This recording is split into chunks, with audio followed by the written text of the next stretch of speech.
o que tem de filho do diabo mercenário atrás de púlpito hoje engravatado, de Bíblia na mão pregando, falando Jesus, Jesus, o que tem hoje é impressionante. Parece que Pedro estava assistindo uma televisão. Impressionante, inigualável essa revelação. Amém. Segundo Crônicas, capítulo 7, verso 11, diz: assim Salomão terminou a casa de Jeová, o palácio real. Realizou com êxito tudo quanto havia projetado fazer no templo do Senhor, bem como em seu próprio palácio. Então aconteceu que o Senhor apareceu a Salomão durante a noite e lhe declarou: eis que eu ouvi tua oração, escolhi este lugar para mim como casa de sacrifício.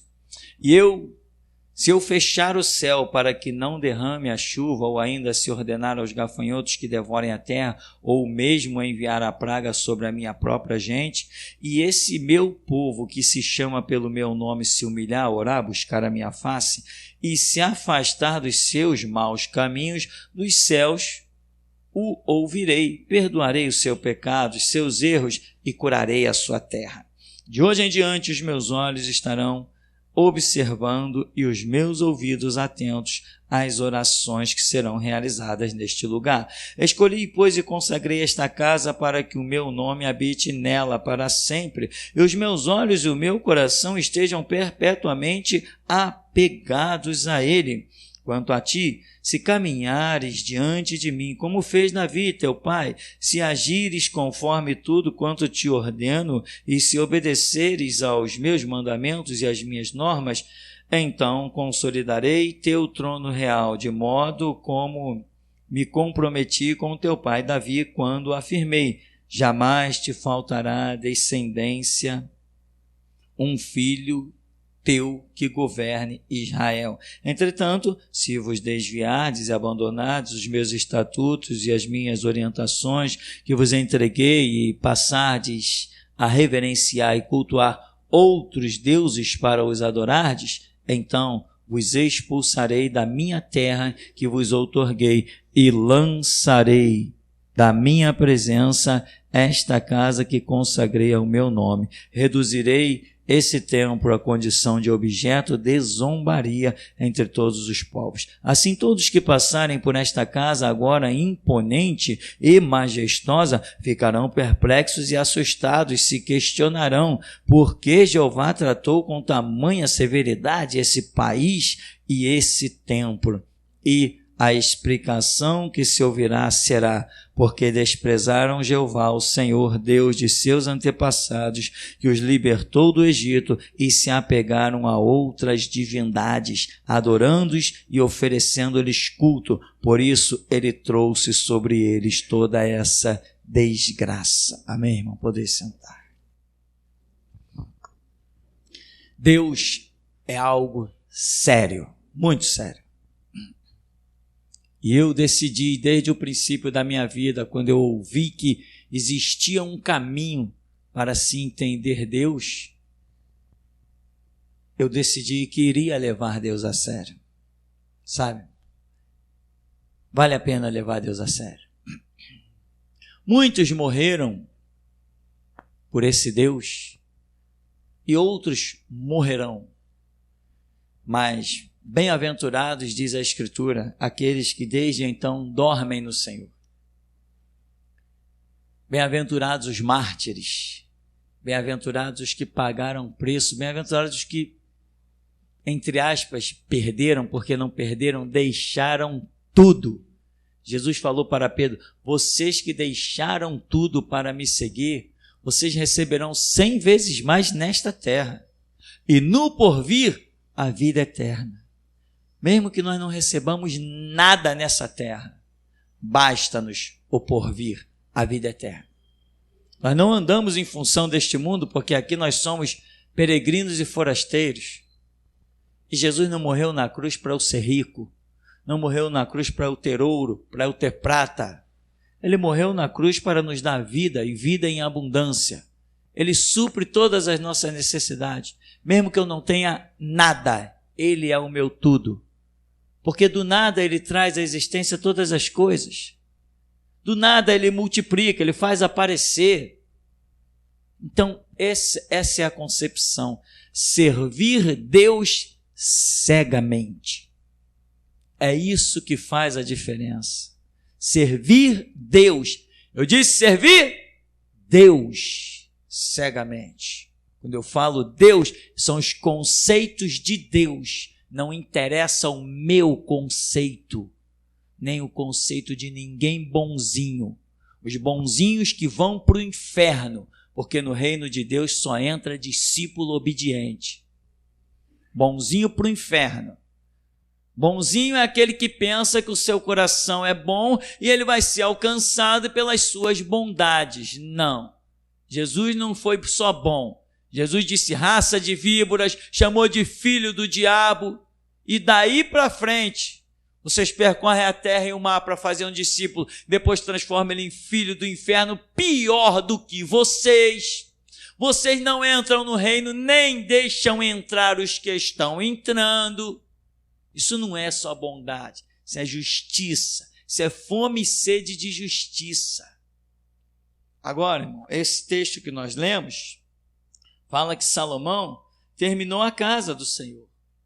E aqui o Senhor vai se manifestar para ele no começo do capítulo 7, né? Quando ele ora, cai fogo do céu.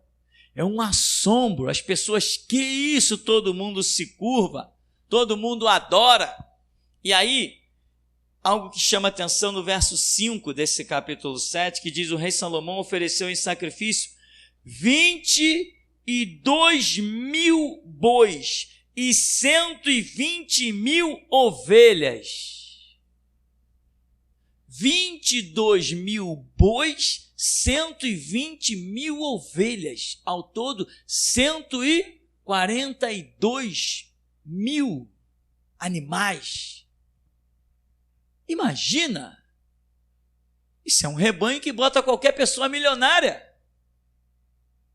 Já pensou você com um rebanho de 120.000 ovelhas? Tu tá rico? Salomão pegou disso, o povo pegou disso, teve gente que ofereceu, teve coisa que Salomão pegou, ofereceram. Quando olharam para aquilo, vamos oferecer tudo isso? Não é coisa demais, não. Para Deus nunca é demais. Quanto mais você dá o teu coração para Deus, tanto mais Ele se dará a ti. Isso é fato, irmão. Na hora que o teu assunto, quando você acreditar que está fazendo algo para Deus, irmão, faça o melhor. Como diz Salomão, tudo quanto vier às tuas mãos, faça-o segundo as tuas forças, porque na sepultura para onde você vai, não tem obra nenhuma a ser realizada. Então, se você acredita que algo é para Deus, irmão, dá a tua vida. Nem que seja lá no teu canto sozinho, porque você, quando oferece para Deus, ninguém tem que ver que você ofereceu. O melhor sacrifício para Deus é aquele lá no seu canto particular. Deus, eu te entrego a minha vida. Deus, não me deixa respirar se não for para te servir. Deus, eu me ofereço como sacrifício vivo, santo e agradável, holocausto em cima do teu altar. Como pessoas que já fizeram, pegaram o dinheiro do seu dízimo e um filho, quase à míngua, sem ter o que comer, pessoas pegarem o dízimo, não, Senhor, isso aqui, esse dízimo é da tua casa. Não vou comprar o leite do meu filho. É teu, eu separei para ti, é teu. É teu, acabou a história. E alguém bate na porta, vim trazer isso para você. É assim, quem é fiel a Deus, Deus é fiel a ele. E esta é a fé, esta é a vitória que vence o mundo, diz João. A nossa fé. Fé não é eu simplesmente sair da minha casa e sentar no banco da igreja, que já é uma atitude de fé. Mas fé é eu colocar em prática aquilo que eu ouço dentro da igreja. Aquilo que eu sei que homens no seu estágio normal não falariam. Aquilo que eu discerno, aquilo que eu sinto a testificação que é de Deus. Fé é colocar isso em prática. Fé é aquilo que te leva a uma atitude aonde os outros te julgam louco, fanático. Isso é fé. Quando você tem uma atitude que todo mundo aplaude, isso não é fé. Isso não é fé. Porque a mensagem da cruz é loucura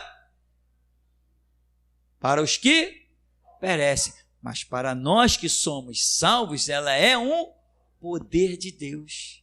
Então, fé, meu irmão, não é aquilo que alguém te aplaudiu. Se você fez alguma coisa e alguém te aplaudiu, vai examinar. Não pense que você agiu por fé. Fé, normalmente, a fé em Cristo é algo que revolta muita gente.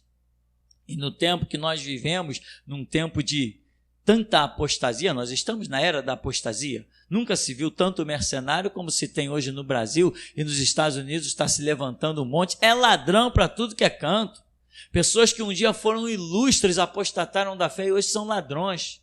Tel Osborne, Mike Murdock, nomes da mídia que se transformaram em ladrões e pilantras. Benny Hinn, cafajeste de primeira, que arrecada dinheiro até dentro da igreja para doar para a igreja católica, para sustentar as obras de Michelangelo, que todos os direitos autorais são da igreja católica. A igreja católica é um palco de Satanás, é um antro de prostituição espiritual, onde os maiores horrores de uma humanidade, talvez pior do que o islamismo faz, acontece dentro da igreja católica. Pelo menos eu não tenho notícias de crianças, homens, meninos de 4, 5 anos violados por assassinos do Islã. São mortos, mas não são estuprados, eu não tenho notícia. Mas todo dia eu ouço notícias de padres que estupraram meninos dentro da igreja católica. Ainda tem gente que tem o descaramento de defender aquela raça. Aquilo lá é um palco do diabo, meu irmão. Ou você vive o evangelho, meu irmão, ou vai curtir os parques e a vida. Nós não estamos aqui para curtir o mundo, nós estamos aqui para morrer pela verdade. Nem todos nós teremos o prazer de morrer por ela, mas todos nós temos que ter o objetivo de morrer por ela. Porque até para morrer é quem Jesus vai escolher. E muitas vezes quem está escolhido, muitos não sabem que estão escolhidos, outros já sabem. Agora, quando você falar de Deus, irmão, não meça esforços. Se é para Deus, faça o melhor. E o para Deus, às vezes, é o que você vai fazer pelo seu irmão. Porque Deus está usando a sua vida para abençoar alguém. Dê o melhor. Faça o melhor. Se empenhe. Porque às vezes a bênção de Deus na vida de alguém é você. É você que Deus usou. É você que Deus separou. Às vezes Deus faz chegar um dinheiro na tua mão, te abençoa o teu negócio, o teu recurso, te faz achar um dinheiro. Surge um dinheiro na tua conta. Depois que aquele dinheiro está na tua conta, Deus faz alguém bater na tua porta, para que em nome dele você faça a obra, abençoe. Quando o assunto for fazer em nome de Cristo, faça o melhor. Imagina. Mais de 140 mil animais oferecidos. E alguém poderia dizer, será que alguém poderia dizer, caramba, esses animais dá para enriquecer muita gente? Em Israel tem pobres. Ao invés de oferecer tantos mil, vão oferecer só 2.000 e vão pegar uns 140 e dar para o povo. Se der um pouquinho de cada animal, pronto, não vai ter nenhum pobre na nação. Eles poderão até pagar, alguns que estão como escravos, pode usar o animal e pagar para ser livre. Quando o assunto é cultuar a Deus, quem está escravo, que continue como escravo, e cultue como escravo, mas cultue. Quando o assunto é Deus, meu irmão, nada pode desviar o foco da atenção e adoração a Deus. Nada. É para Deus? É para Deus. Acabou a história. 142 mil animais. Aí, Salomão, no verso 11, termina a casa de Jeová e o palácio real, realizou com êxito tudo. No verso 12, aconteceu que o Senhor apareceu a Salomão durante a noite, declarou: ouvi a tua oração, escolhi este lugar para mim como casa de sacrifício. Irmão, quem é a casa de sacrifício de Deus? Somos nós. O que escreve o apóstolo Paulo? Que Deus não habita em templos feitos por mãos. Que o Espírito habita em nós e que nós somos templo do Espírito Santo. Nós somos a casa de sacrifício de Deus. Né? Paulo escreve dizendo: rogo-vos que ofereceis os vossos corpos em sacrifício vivo, santo e agradável a Deus. Deus te separou como casa de sacrifício. Se lá nesse templo físico, feito de pedra, feito de ouro, coisas dessa terra, coisas sem vida, Deus faz promessa e já diz que os inimigos não lançariam uma flecha se eles andassem na presença do Senhor. Imagina o que Deus não faz contigo quando Ele separa a tua vida. Viu o que Ele fez com Davi quando separou a vida de Davi? Viu o que Ele fez com Josué quando Ele separou a vida de Josué?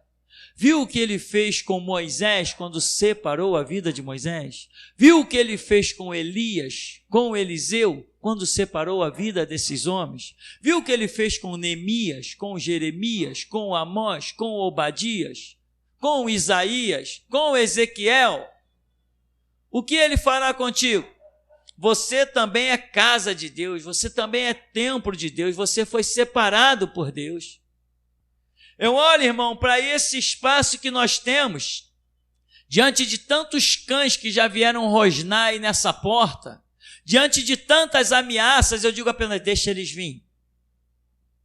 Quando eles vierem, já tem alguém para recepcioná-los na porta. Deixa vir quem quiser, a ameaça que for, a contradição que vier, irmão, simplesmente nós ficaremos de pé. Se alguém tem disposição de passar com um avião aqui em cima e soltar uma bomba, eu estou desafiando, passa e solta. Se alguém tem rifle de longo alcance para mandar tiro aqui para dentro, eu estou desafiando, vai lá e dá tiro, puxa o gatilho. Vai lá. Isso não é fé louca não, irmão. Isso é fé racional. Eu sei em quem tenho crido. Estou bem certo que Ele é poderoso. Agora, você precisa saber. Porque, irmão, eu estou crescendo. Deu para você reparar que eu estou crescendo? Quando você entrou nessa igreja, eu pregava de um jeito, você reparou que eu já prego de outro? Você já reparou que eu falo outras coisas? Você já reparou que o nível da igreja passou a outros patamares? Mas a sua vida também vai ter que passar. Se você ficar para trás, você vai cair, você não vai sobreviver. E só existe um jeito de crescer nos níveis espirituais, é apostar a vida em cada palavra revelada, em cada texto compreendido. O Deus que abriu o mar vermelho é tremendo. O Deus que usou apenas águas para destruir o maior exército da época não morreu. Se uma pessoa vier contra você, Deus manda um vento e joga essa pessoa para o infinito. Com apenas um vento. Ele faz a terra abrir e soterra os teus inimigos. Como fez lá nos termos de Israel. Ele manda a pedra cair do céu e mata os adversários, como fez com Josué. Agora, não transforme você, essas histórias gloriosas, em apenas historinhas. Isso é fato e isso é Deus. É fato e é Deus. Então, Deus diz assim: Salomão, eu ouvi a tua oração, eu escolhi esse lugar para mim como casa de sacrifício. Imagina se Deus, eu separei isso aqui, aqui vai haver o meu sacrifício, aqui o meu povo vai se reunir, vai ser lida a minha palavra, vai receber a minha informação, eu vou falar pelos profetas nesse lugar. Imagina se pode algum exército, por maior que seja, ir lá e massacrar essa casa. O povo nem terá que lutar, meu irmão. Um anjo há de sair no meio do arraial e vai desfilhar todos, vai assassinar todos. Isso é fato, irmão, isto é fato. Sabe o que é fato? É uma coisa que aconteceu. E tem mais, continuará acontecendo na vida de todo aquele que crê, desde que esteja incluído nos projetos do Senhor. É assim que você tem que viver. E tem que apostar a vida nisso que você está ouvindo hoje. Apostar a vida. Verdades absolutas que Deus nos tem dado. Aí diz assim, olha, se eu fechar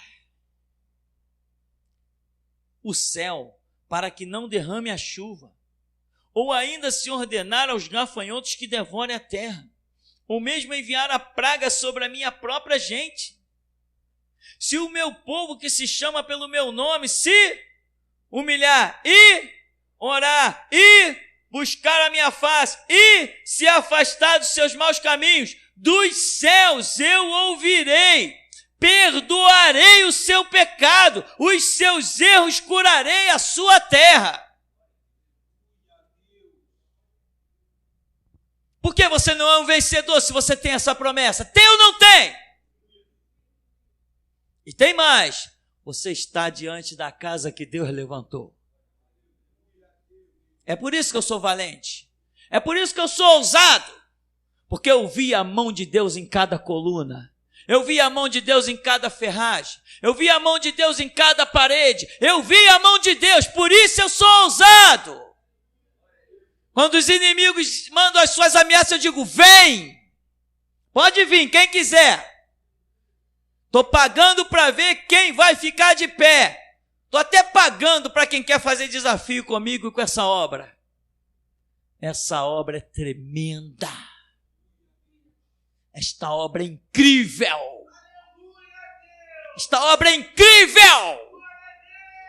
Eu desafio o diabo e todos os seus demônios.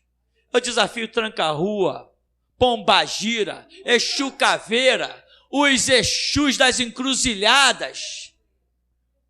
Eu desafio todos eles a Iemanjá, os demônios da Igreja Católica, disfarçado de São Francisco de Assis, de São Francisco de Paula, disfarçado de tudo que é São Francisco que tem por aí, os capuchinhos, que aquilo é lá infectado de demônio para tudo que é canto. Eu desafio tudo há anos e olha como eu estou de pé. Olha como eu estou de pé. Tem algum outro homem na terra que desafia o diabo como eu? Cadê ele? Eu desafio o Baphomet da maçonaria. Eu desafio os demônios do Congresso Nacional que estão lá nos políticos. Eu desafio os demônios que estão lá no Fórum Central da Praça 15. Eu desafio os demônios dos promotores. E olha como eu estou de pé.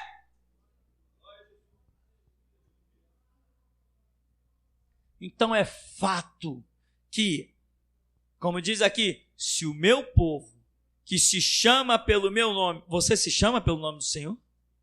Se humilhar, você já achou o caminho da humilhação? Humilhai-vos debaixo da potente mão de Deus, que a seu tempo vos exaltará. E orar, e buscar a minha face. Eu vou ouvir, olha a promessa dele, eu vou ouvir. Fala então com ele, que ele vai te ouvir. Eu vou perdoar o seu pecado, os seus erros, vou curar a sua terra. Olha aqui, se eu mandar o gafanhoto que devore a terra, ou enviar a praga sobre a minha própria gente, a sua terra está devorada. Você, como gente de Deus, está debaixo de praga.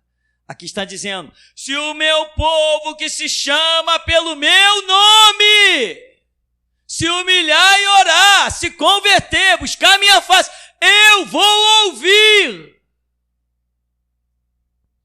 A promessa dele está de pé. Você crê? se apossa, vai para o teu canto, muda a tua vida, muda a tua história, muda os céus sobre a tua cabeça, como diferentes são sobre a minha. O céu sobre mim não é o mesmo céu do mundo lá fora. Não é o mesmo. Faça a mesma coisa. Vai buscar, vai se humilhar, vai clamar, vai abrir mão do ouro e da prata.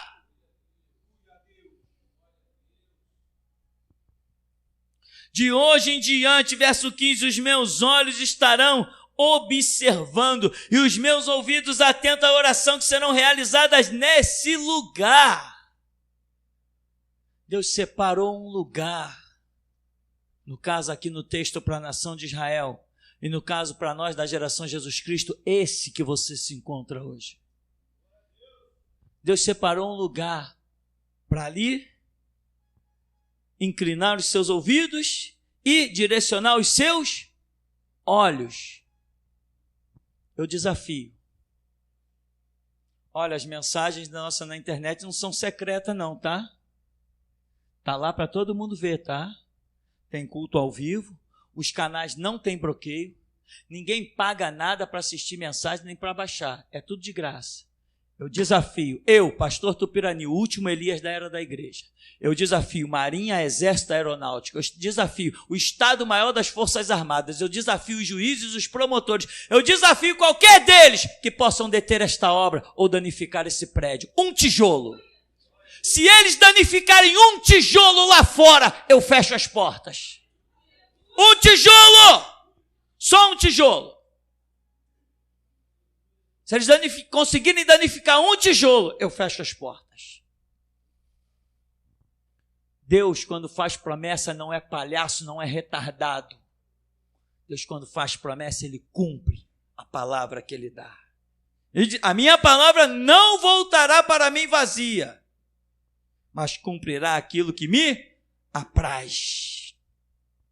Os meus olhos estarão observando, os meus ouvidos atentos às orações que serão realizadas nesse lugar. Você crê, irmão? Então não entra e saia aqui sem primeiro deixar a sua oração. Mas oração, irmão, não é mendigaria, não. Porque tem gente que entra pelas igrejas para mendigar. Deus abençoa o meu negócio. Jesus Cristo morreu na cruz e te chamou para você ter um negócio abençoado? É disso que você quer viver? De dinheiro? De bens materiais? É disso que você quer viver? E as obras do Senhor? E o privilégio de ser pleno do Espírito Santo? E o estender as mãos e repreender a enfermidade, expulsar os demônios, curar enfermo? Cadê esse privilégio? Cadê o privilégio de sentir que dentro deste tabernáculo tem mais alguém contigo? Cadê esse privilégio? Cadê a convicção plena, inabalável, de você poder dizer assim, podem disparar a arma que quiser, porque eu vou ficar de pé? Cadê essa convicção plena? Você tem medo de uma arma de um vagabundo que se coloca na sua direção? Isso tem que acabar, irmão. Você tem que realmente deixar Deus crescer na tua vida. Os olhos dele estão observando, os ouvidos estão atentos. E diz, escolhi, pois, e consagrei esta casa, para que o meu nome habite nela para sempre. Irmão, Deus tem um compromisso com o lugar, sim, mas muito mais com você, que é a habitação do Espírito Santo. É você, diz o Salmo 23, né? Guia-me pela vereda da justiça, por amor do teu nome, porque o teu nome está sobre mim. Se eu cair, o teu nome vai ser envergonhado. Se eu tropeçar, o teu nome vai ser envergonhado. Se eu padecer, o teu nome vai ser envergonhado. Mas se eu ficar de pé, todos verão que o Senhor é poderoso para fazer infinitamente mais, além do que pedimos ou pensamos. Essa é a filosofia, irmão.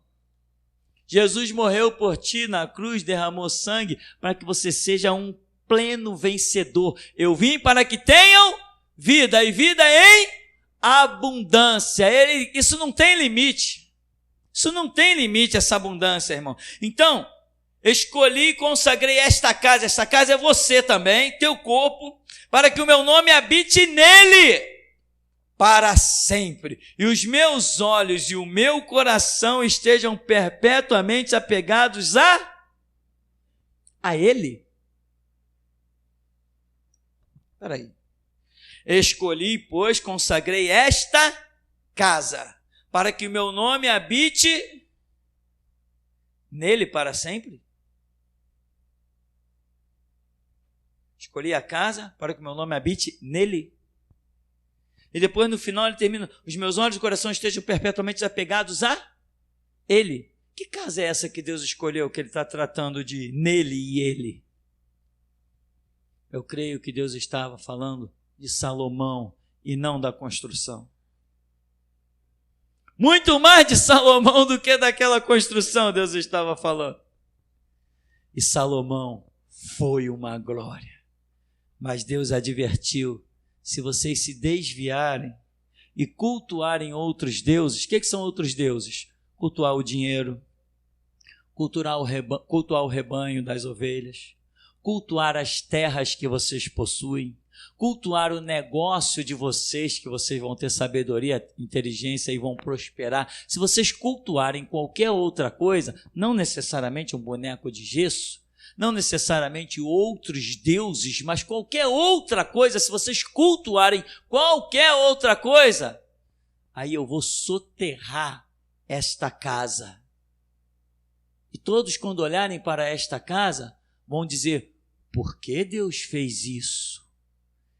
E aí a resposta será: porque eles deixaram de cultuar o verdadeiro Deus.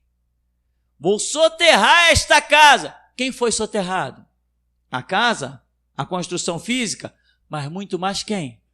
Israel, que foi levado cativo entre as nações e foi pisado, humilhado, reduzido a nada, envergonhado. Por isso diz: chora Israel,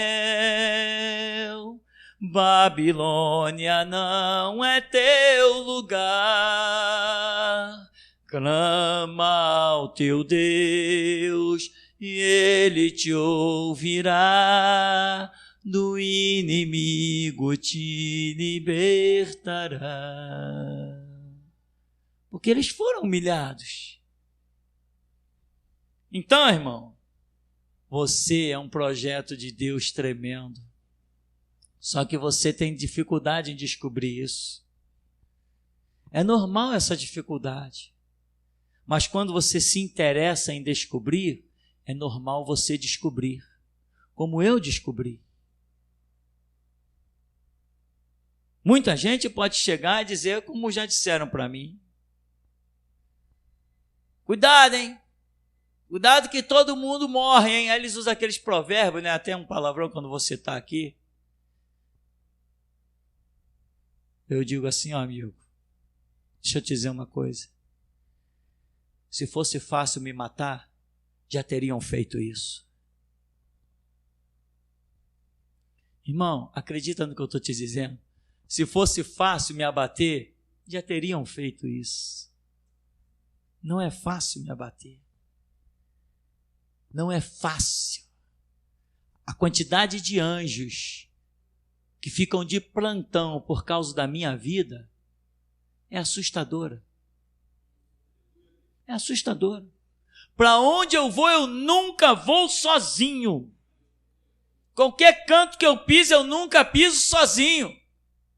Mas, irmão, vou dizer uma coisa: você também não. Com pouquinho que você já entendeu de Deus, está querendo investir, você também não anda mais sozinho.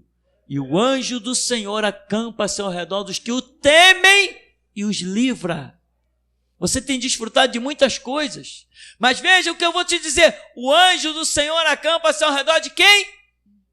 Dos que o temem. Só o fato de temer a Deus já te permite receber a graça de o anjo do Senhor se acampar ao teu redor. Só o fato de temer. Imagina se você se dispuser e disser, eu não vou só temer a Deus, eu vou servi-lo com a minha vida. Deus vai dizer assim, então, você, legião, vai, guarda ele. É dando que se recebe. Então, meu irmão, viva Deus ferrenhamente, plenamente. Não queira essa vidinha de ganhar dinheiro, se aposentar e ir para a praça jogar dominó. Jesus Cristo não morreu na cruz para você ficar na praça jogando dama, xadrez ou dominó. Ele tem projetos gloriosos. Olha o mundo. O mundo quer um emprego para poder se aposentar e viver a sua vida e esperar a morte. Nosso projeto não é esperar a morte. Nosso projeto é derrotar a morte. Derrotar a morte na vida das pessoas. Você já viu quantas pessoas estão marcadas para a morte? Mas Jesus Cristo nos chamou para desfazer as obras do diabo. Foi para isso que o Filho de Deus se manifestou. Desfazer as obras do diabo. Empenha a tua vida. Diz, olha, consagrei esta casa. Essa casa é você, meu irmão. Para que o meu nome habite nele para sempre. Não é só um tempo.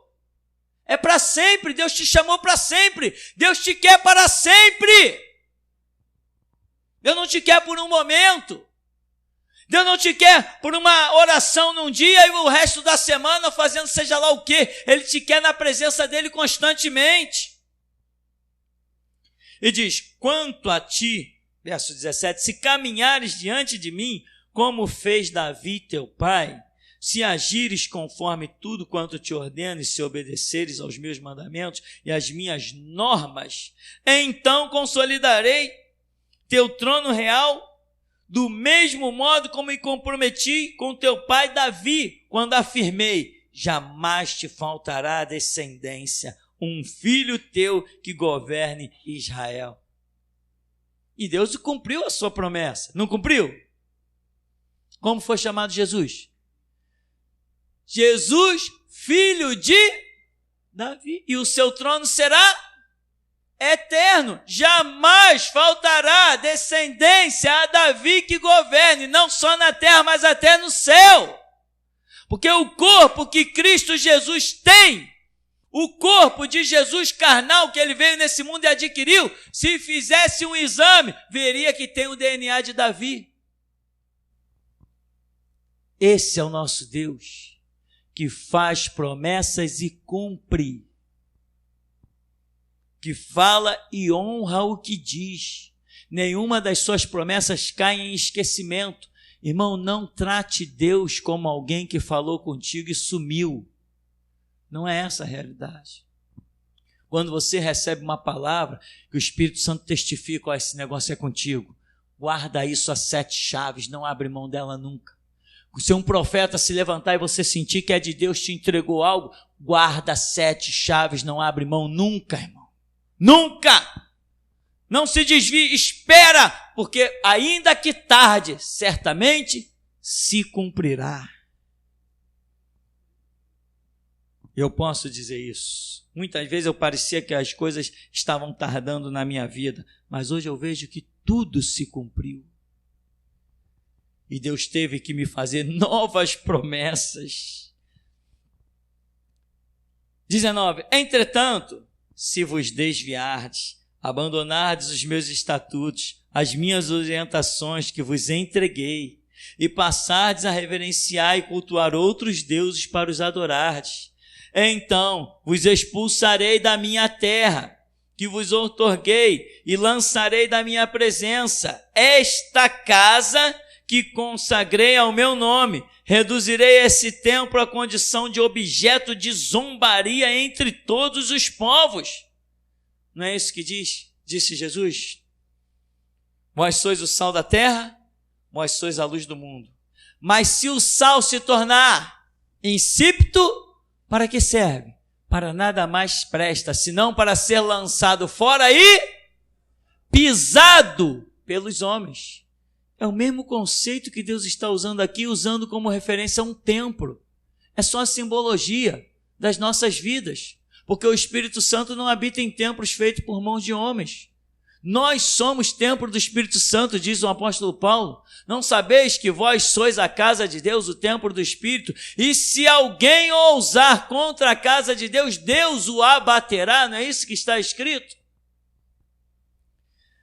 Assim, todos que passarem por esta casa, agora imponente e majestosa, ficarão perplexos e assustados, se questionarão: por que Jeová tratou com tamanha severidade esse país e esse templo? A explicação que se ouvirá será: porque desprezaram Jeová, o Senhor, Deus de seus antepassados, que os libertou do Egito, e se apegaram a outras divindades, adorando-as e oferecendo-lhes culto. Por isso ele trouxe sobre eles toda essa desgraça.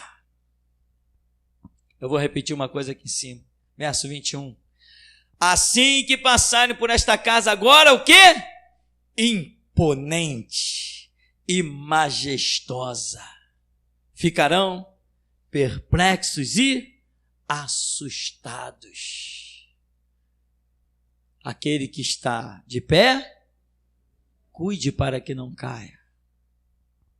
Você acha que eu não vejo quando as pessoas me olham imponente e majestoso? E que elas desejam, chego a sentir a vibração delas, desejando pelo dia de ver a minha desgraça. Nem que elas vivam 500 anos, não verão a minha desgraça. Porque tudo que eu tenho vem do Senhor Deus que fez os céus e a terra. Todo o meu projeto é servir e não ser servido. Não tem queda na minha estrada, meu irmão. Porque eu aprendi como andar sem queda. Eu aprendi como andar sem tropeçar. Sabe como que se anda? A Bíblia diz: considere todo mundo superior a você. Não tem motivo de queda nisso. Tudo quanto fizer, faça para glória de Deus. Não faça para a sua exaltação nem para a sua glória. Eu aprendi a andar de maneira, meu irmão, que não tem queda. Que ouçam os meus inimigos. Eu verei todos eles caídos, mas nenhum deles contemplarão o meu tropeçar. Porque cada passo que eu vou dar, antes disso, eu paro para ouvir o Senhor Deus Todo-Poderoso. E quem para ouvir Deus, meu irmão, nunca tropeça, nunca cai. Como vai ser a explicação? Eles desprezaram o Senhor Deus dos seus antepassados, que os libertou do Egito, se apegaram a outras divindades, adorando e oferecendo culto. Por isso ele trouxe sobre eles toda essa desgraça. Então, meu irmão, assim a gente finaliza.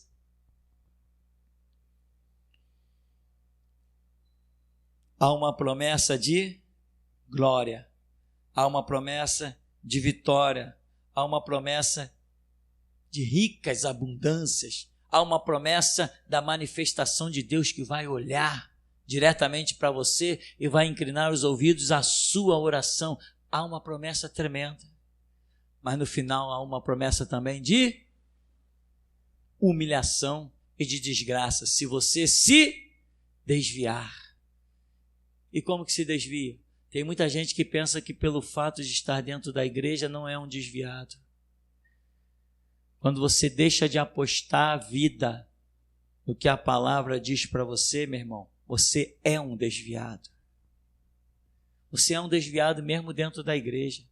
Mesmo dentro até da melhor igreja que existe hoje no mundo, que somos nós. Se você não aposta a vida na Escritura, no que é pregado, no que é ensinado nessa dispensação, você é um desviado. Como um caso que Deus mostrou aqui dentro da igreja, né? Eu estou pregando, estou falando algumas coisas e alguém no meio da congregação diz assim: você não manda na minha vida. O Espírito de Deus nesse ministério, eu costumo dizer, ele mostra tudo. Eu não sei se realmente é tudo, mas pelo menos o suficiente que ele quer que a gente saiba. Aqui não mandamos na vida de ninguém, mas uma coisa sabemos que fazemos: orientamos como ser um vencedor e herdar a glória de Deus. E quem quiser salvar a sua vida vai perder, mas quem perder por amor desta obra e deste Cristo, desse lugar, vai achar a sua vida, vai encontrar a sua vida. Isso eu sei. Quer um exemplo? Quer a prova disso? A prova é só olhar para mim. A prova é só olhar para mim. O projeto de Deus nesse lugar é tão tremendo, tão glorioso, que Ele me diz: faz a guerra que você quiser fazer. Fala o que você quiser falar. Desafia o que você quiser desafiar. Pode fazer o que você quiser. Eu sou contigo. Em pleno morro, hoje dominado pelo tráfico, vagabundinho para tudo que é canto, olha as coisas que eu grito em alto e bom som. Não peço para baixar o som, não. Nem tiro da internet, nem digo para ninguém deixar de jogar nos grupos, não. Ao contrário, tem grupo, inclusive, aí do bairro. Pode jogar as mensagens lá. Se algum bandido se sentir ofendido, que ele venha aqui conversar comigo. Se algum vagabundo se sentir ofendido, pode vir com a arma dele aqui conversar comigo. Eu quero ver quem tem Deus. Eu quero ver se ele é o suficiente ou não. Eu quero ver esse vagabundo dar ordem para a igreja do Deus vivo. Eu quero ver. Eu quero ver, meu irmão. Na Praça da Bandeira eu tive a experiência de receber lá o recado. O fulano, sabe quem é o fulano? Eu falei, não. Não sabe quem é o fulano? Eu falei, não. É o chefão, o cara que manda aqui. Ele falou que não quer mais igreja não. Eu falei, então vai lá e diz pro fulano que se ele for homem mesmo e honrar as calças dele, que ele venha aqui fechar a igreja. Virei pro pastor e falei assim, recebi esse recado. O pastor só chegava atrasado, tinha dia que não ia. Recebi esse recado. Falei para ele vir aqui no próximo culto na terça-feira. Ninguém precisa vir não, nem você, nem ninguém da tua família. Eu fico aqui esperando os traficantes. Que eu já mandei o recado para eles. Se ele fosse homem, honrasse as calças dele, que ele viesse aqui fechar a igreja. Deve ter sido coincidência. No dia do culto lá, nós chegamos, houve um tiroteio lá na esquina, e o valentão e sua gangue toda, estava todo mundo estirado lá na esquina, que a polícia matou todo mundo. Foi coincidência. Foi coincidência o mar vermelho abrir, foi coincidência as pedras descerem no ministério de Josué, foi coincidência o mar ser retirado lá com Josué, o rio Jordão, e ele catar 12 pedras, foi coincidência a pedra, o chão rachar e os inimigos afundarem, foi coincidência um anjo passar no arraial dos inimigos e matar 185 mil, foi coincidência Gideão marchar com 300 homens e nem usar espada. Foi coincidência. Pois eu continuo aqui desafiando. Por aí tem pastor que recebe recado. Eu já ouvi 3. O cara foi abrir igreja no morro? Não, temos direção para trabalhar no morro. Aí vem um bandido e diz assim, não quero igreja aqui não. Eu conheci 3 que fechou a igreja. E eu espero pelo dia que um bandido me mande recado de novo. Quando morre traficante aí, agora até que não tem mandado recado. Mas antes morria traficante aí, vinha recado. Fecha tudo, fecha tudo. Fecha tudo, porque está de luto. Teve um dia que morreu um da Providência, mandaram fechar tudo aí. Aqui no Santo Cristo tinha 8 igrejas, sem contar conosco. Tinha 8 igrejas, Assembleias, Batistas, outros nomes aí. Tinha 8 igrejas, Nova Vida, a Jaque, Associação de Adolescentes Cristãos. Tinha 8 igrejas, todos eles fecharam. E alguém me disse assim, tu vai ter culto hoje? Eu falei, claro, é dia de culto. Não, mas os bandidos. Eu falei, que bandido? Meu negócio é com Jesus. Que bandido? O que me interessa que bandido morreu? Problema dele. Se tivesse se convertido e servido do meu Deus, talvez estivesse vivo. Não tem negócio com bandido. Vai ter culto sim. E teve culto. O bairro ficou um deserto, um silêncio total. Fomos a única igreja a continuar cultuando o Deus vivo. Sabe o que acontece? Eu ganho crédito com Jesus. Eu ganho crédito. Eu ganho crédito. Só acredito que um vagabundo possa me matar o dia que eu olhar dentro do caixão e ver, eu morri mesmo, estou ali morto. Enquanto isso, eu acredito que Deus é Senhor, soberano e absoluto, que vive e reina para todos sempre.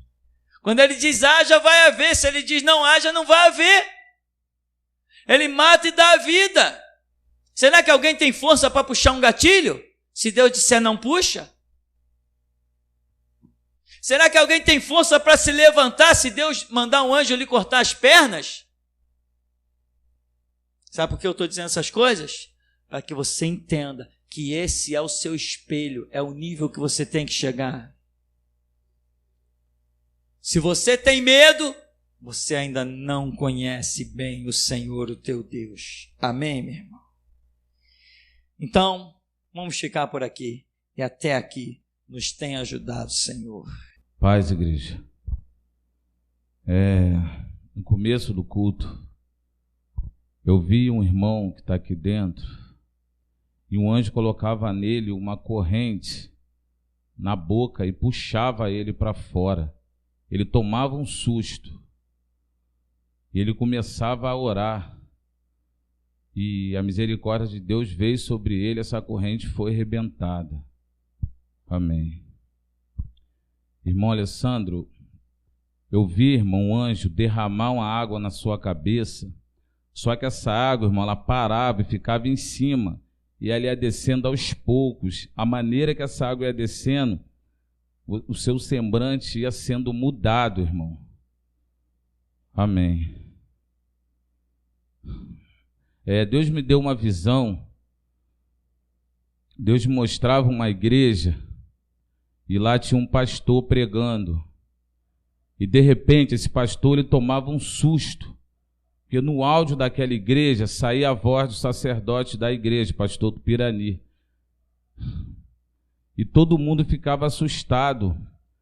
Daqui a pouco aquele pastor ia mudando de rosto, ia se tornando um monte de pastores. Toda hora mudava o rosto daquele homem. E aquela voz continuava a tocar naquele lugar. Amém. Eu tive uma visão com a irmã da África, eu não sei o nome, e eu vi um demônio jogando uma corrente nas pernas dessa irmã e puxar ela. E vi quando um anjo desceu, cortou aquela corrente e aniquilou aquele demônio, só que apareciam mais, eram muitos demônios. E esses demônios eram grandes, tinha mais ou menos 4 metros de altura. E aí a visão cessava.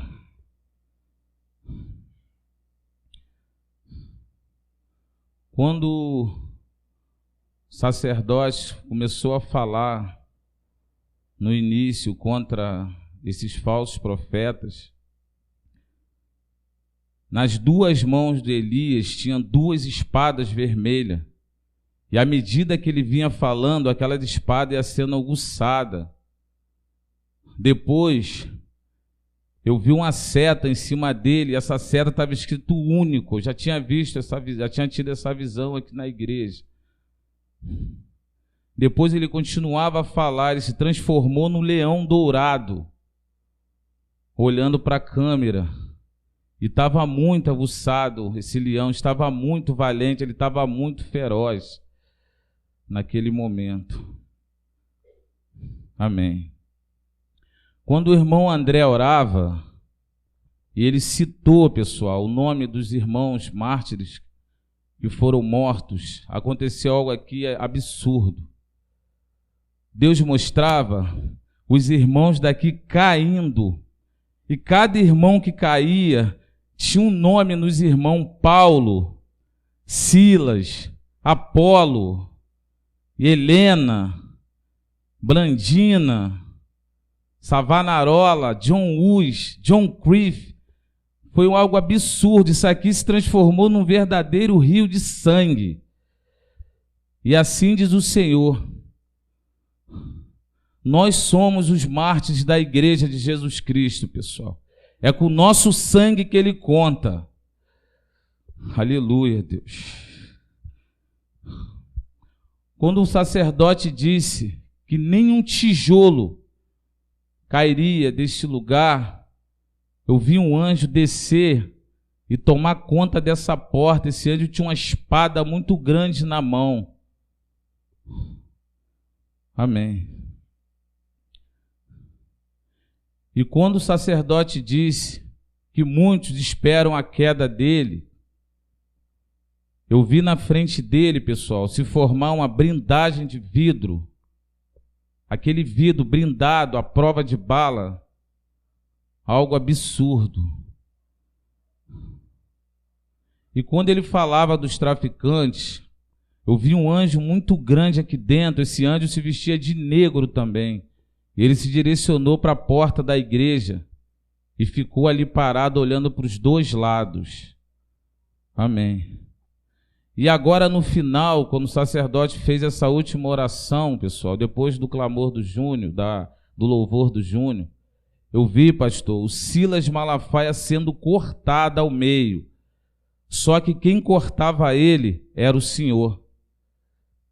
Amém.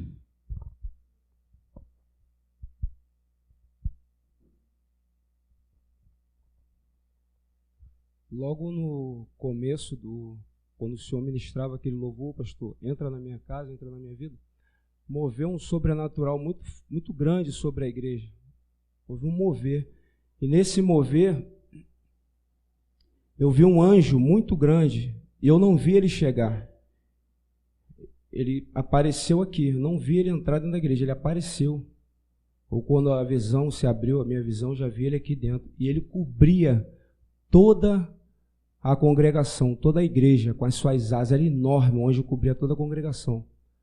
Quando o Senhor começou a falar dos pastores, do Silas Malafaia, antes disso, quando Deus me permitiu ter a visão de uma capa que estava sobre o Senhor, e um vento muito forte veio sobre o Senhor. Era uma unção muito poderosa que desceu nessa hora. E eu vi a capa do Senhor. E logo mais à frente, quando o Senhor começou a mencionar o nome do Silas Malafaia, o nome dos pastores, eu vi espadas que giravam em volta da cabeça do Senhor. Elas giravam numa velocidade muito poderosa, muito grande. E quando o Senhor ia falando e mencionando as palavras, as espadas saltavam, sem auxílio nenhum, elas voavam numa velocidade imensa e acertava eles, acertava o Silas Malafaia. E o Senhor falava do Marcos Feliciano, a espada partia. E elas giravam, mas elas saíam, mas que saíam já não dava para ver que sentia falta, a espada já estava lá. E eram várias espadas que saltavam e ia de encontro a eles, amém?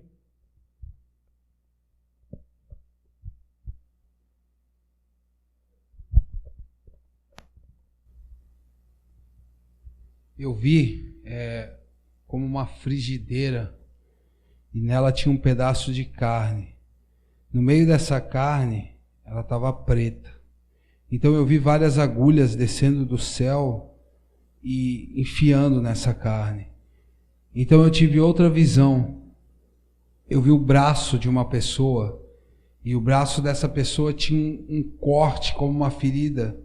E essa ferida estava preta e ela levantava do braço. E essas duas visões são a mesma coisa. E são para pessoas que estão aqui dentro.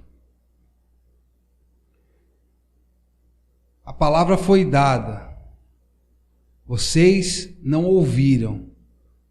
Por isso, eu destruo a comida de vocês e vossas feridas antigas eu reabro, diz o Senhor. Assim que o Senhor, mestre, começou, antes de começar os comentários, eu vi um anjo descendo aqui do lado e botava uma espada no seu lado. Ele fazia assim, a espada ficava atravessada, como se ficasse fácil de sacar. E era uma espada totalmente diferente. Eu tive uma visão onde eu vi várias lesmas. E essas lesmas quase não andavam. Mas eram muitas lesmas. Então eu vi alguns irmãos vestidos com a camisa do ministério, poucos, e passavam correndo por essas lesmas.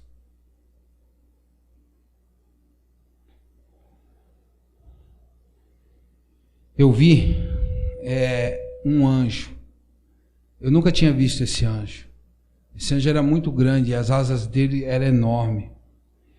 Esse anjo começou, enquanto o Senhor estava falando dos pastores assembleianos, esse anjo começou a puxar todos os pastores assembleianos.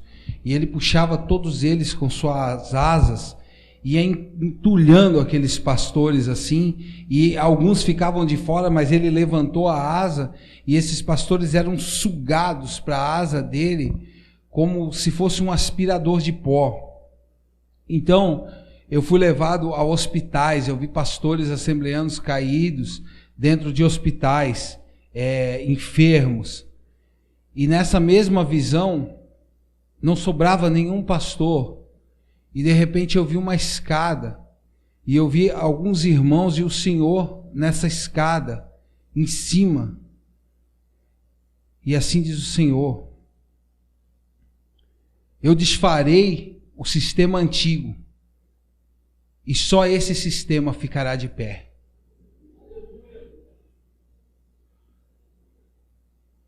Eu tive uma visão onde eu vi vários caminhos. O Senhor conduzia o povo e eu vi o povo passando por caminhos onde pontes não estavam construídas e eram construídas na medida que o povo passava.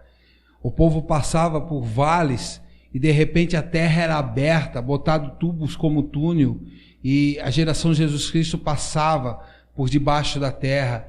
Eu vi passando pelo mar, o mar revolto, mas de repente um anjo abria suas asas e ia abrindo um caminho no meio do mar. Todos os caminhos estão abertos, digo eu, o Senhor. Eu vi várias e várias vezes esse lugar tremer. No louvor, na hora da palavra, esse lugar tremia, como se tivesse um terremoto aqui. Foi muito real. Eu vi algumas vezes, eu estava olhando e esse lugar tremia.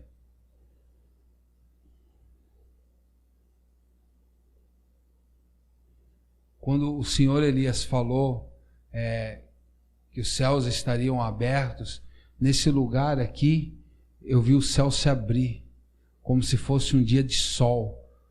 Nesse lugar aqui, ficou tudo como se fosse o céu aqui dentro. Quando o Júnior estava cantando, eu vi um anjo que saiu aqui de trás, e ele voou por essa direção aqui. Enquanto o Senhor, mestre, estava pregando, toda hora eu vi um escudo no seu braço. Mas esse escudo não é como eu vejo as pessoas segurando o escudo. Esse escudo fazia parte do seu braço.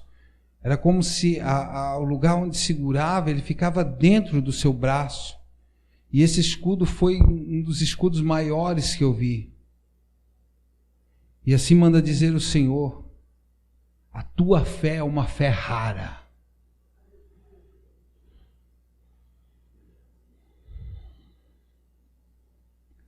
Quando o Senhor saiu daqui, foi lá para o som e voltou, o Senhor voltou de cabelo branco. E de repente eu vi o Senhor com uma capa branca. E na sua mão tinha uma pena. E de repente um violão veio e entrou dentro do Senhor. Todos os ministérios estão em ti, porque eu te achei. E eu te usarei até eu levantar outro. Porque não há outro nessa terra. Tu és o meu número 1. Diz o Senhor. Eu vi o número 17 saindo daqui como se saísse dentro do Senhor. E ele ficou aqui na frente, esse número 17. Então esse número 17 se fragmentou e entrou na cabeça de alguns essa noite. Pastor, eu vi também muitos anjos. Eles ficavam do lado de fora da igreja. E eu via que muitos deles estavam com a espada desembainhada e tinha muita luta contra muitos seres malignos que tentavam se aproximar da igreja. Só que eles eram abatidos. Antes mesmo de chegarem perto, eles já eram abatidos por aqueles anjos. Paz, pastor. Paz. Pastor, no início do culto, quando o senhor falava sobre os falsos pastores, eu via sair da boca do pastor umas tochas de fogo, muitas tochas de fogo. E quando essas tochas saíam, elas se transformavam em flechas.